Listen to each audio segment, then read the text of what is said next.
शहर के बीचों बीच खड़ा रॉयल ग्रैंड होटल अपनी अद्भुत वास्तुकला और आलीशान सुविधाओं के लिए जाना जाता था। यह होटल केवल लग्जरी का प्रतीक ही नहीं था, बल्कि इसके पीछे कई अनसुलझे रहस्य भी दफन थे। वर्षों से यहाँ अजीब घटनाएं घट रही थीं। रात के अंधेरे में फर्श पर तेज कदमों की आवाजें, दरवाजों का अपने आप खुलना बंद होना और कभी-कभी रहस्यमय परछाइयों का दिखना। लेकिन होटल प्रबंधन ने हमेशा इन घटनाओं को अफवाह कहकर टाल दिया। रवि, एक खोजी पत्रकार, इन रहस्यमय घटनाओं की गहराई में जाने के लिए होटल में ठहरा। वह उन कहानियों की सच्चाई उजागर करना चाहता था जो वर्षों से एक रहस्य बनी हुई थी। रवि ने एक विशेष स्वीट 709 बुक किया, जिसके बारे में कहा जाता था कि वहां रुकने वाले मेहमान अक्सर या तो पागल हो जाते थे या फिर लापता हो जाते थे। रात के करीब 12 बजे, जब चारों तरफ घना सन्नाटा था, रवि ने अपने कमरे की लाइट बंद करके होटल का मुआयना करने का फैसला किया। गलियारों में हल्की रोशनी झिलमिला रही थी और फर्श पर उसके कदमों की आहट गूंज रही थी। तभी उसे ठंडी हवा का एक झोंका महसूस हुआ और अचानक होटल के लाउंज में रखा भव्य झूमर हल्के हल्के हिलने लगा, मानो कोई अदृश्य शक्ति उसे छू रही हो। रवि ने अपना कैमरा निकालकर चारों ओर नजर दौड़ाई, लेकिन सब कुछ शांत और सामान्य लग रहा था।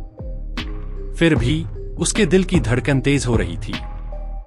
तभी उसे सीढ़ियों के पास किसी के फुसफुसाने की आवाज सुनाई दी, मानो कोई उसे अपने पास बुला रहा हो। लेकिन वहां कोई नहीं था। वह जैसे जैसे सीढ़ियों के करीब पहुंचा, उसकी आंखों के सामने से एक काली परछाई सरसराती हुई गुजर गई। रवि के पूरे शरीर में ठंड दौड़ गई, लेकिन उसने हिम्मत नहीं हारी। वह धीरे धीरे होटल की 7वीं मंजिल की ओर बढ़ने लगा। यहाँ का माहौल बाकी हिस्सों से अलग था। अजीब सी ठंडक, घुटन और दीवारों से आती हल्की हल्की कानाफूसी की आवाजें। स्वीट 709 के बाहर पहुंचकर उसने देखा कि दरवाजा थोड़ा सा खुला हुआ था, जबकि उसने इसे बंद करके ही छोड़ा था। जैसे ही उसने अंदर कदम रखा, एक अजीब सी दुर्गंध उसके नथुनों में भर गई, जले हुए मांस और गीली मिट्टी की मिलीजुली गंध। कमरे का माहौल अजीब सा था।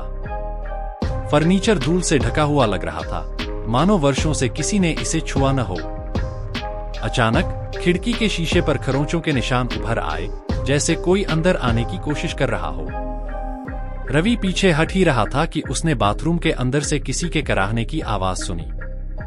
आवाज इतनी दर्दनाक थी कि उसकी रीढ़ में एक ठंडी लहर दौड़ गई। धीरे धीरे उसने बाथरूम का दरवाजा खोला। अंदर अंधेरा था, पर जैसे ही उसने टॉर्च की रोशनी डाली, उसे आईने में एक अजीब आकृति दिखी। लंबे बालों वाली एक स्त्री, जिसका चेहरा विकृत था, आंखें गहरी काली और होंठ सिले हुए। अचानक आईने में खड़ी वह आकृति हिलने लगी और भयानक चीख के साथ रवि के सामने प्रकट हो गई। उसने पीछे हटने की कोशिश की, लेकिन कमरा अचानक बंद हो गया। दीवारों पर खून से अजीबोगरीब निशान उभरने लगे। कमरे की घड़ी की सुइयां उल्टी दिशा में घूमने लगी। रवि का शरीर लकवाग्रस्त हो गया। वह हिल नहीं पा रहा था। उसकी सांसें तेज हो गई थीं। तभी किसी ने उसके कंधे पर हाथ रखा। एक बर्फीली, मरी हुई उंगलियों जैसी ठंडक। रवि की चीखें गले में ही घुट गईं। उसने पूरे जोर से कमरे का दरवाजा खोलने की कोशिश की, लेकिन दरवाजा जैसे दीवार का हिस्सा बन चुका था। तभी कमरे के बीचों बीच एक कुर्सी पर वह भूतिया औरत प्रकट हुई। उसकी आंखें सीधी रवि पर टिकी थीं, खाली, गहरी और शून्य जैसी आंखें जिनमें अंधेरा समाया था। वह औरत धीरे धीरे बुदबुदाने लगी, उन्होंने मुझे जला दिया, मुझे बंद कर दिया, लेकिन मैं वापस आ गई। उसकी आवाज कई सुरों में गूंज रही थी, मानो कई लोग एक साथ बोल रहे हों। अचानक रवि की आंखों के सामने अतीत की झलकियां कौंधने लगीं। कई साल पहले इस होटल के निर्माण के दौरान एक निर्दोष महिला को छल से एक कमरे में बंद कर दिया गया था और जिंदा जला दिया गया था। उसकी आत्मा अब भी इसी होटल में भटक रही थी, बदला लेने के लिए। रवि ने घबराकर अपने कैमरे की ओर देखा, लेकिन कैमरा अपने आप ऑन हो गया और स्क्रीन पर अजीब-अजीब तस्वीरें दिखने लगीं।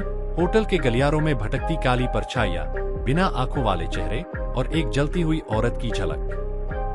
अचानक उस स्त्री ने चीखते हुए अपना हाथ बढ़ाया और रवि की गर्दन पकड़ ली। कमरे में तेज हवाएं चलने लगीं, दीवारों से खून टपकने लगा और जमीन हिलने लगी। जैसे ही रवि की सांसें रुकने लगी, उसने अपनी पूरी ताकत जुटाकर जेब से एक पवित्र ताबीज निकाला और उसे सामने कर दिया। एक जोरदार चीख के साथ वह स्त्री हवा में घुलने लगी, कमरे की दीवारें थरथराने लगीं और अचानक सब कुछ शांत हो गया। दरवाजा खुद ब खुद खुल गया। रवि घबराकर कमरे से बाहर निकला और जैसे ही उसने मुड़कर देखा, स्वीट 709 पूरी तरह जल चुका था, जैसे वहां कुछ था ही नहीं।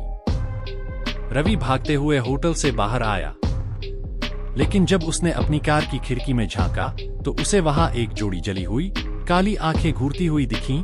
वह आत्मा अभी भी उसे देख रही थी।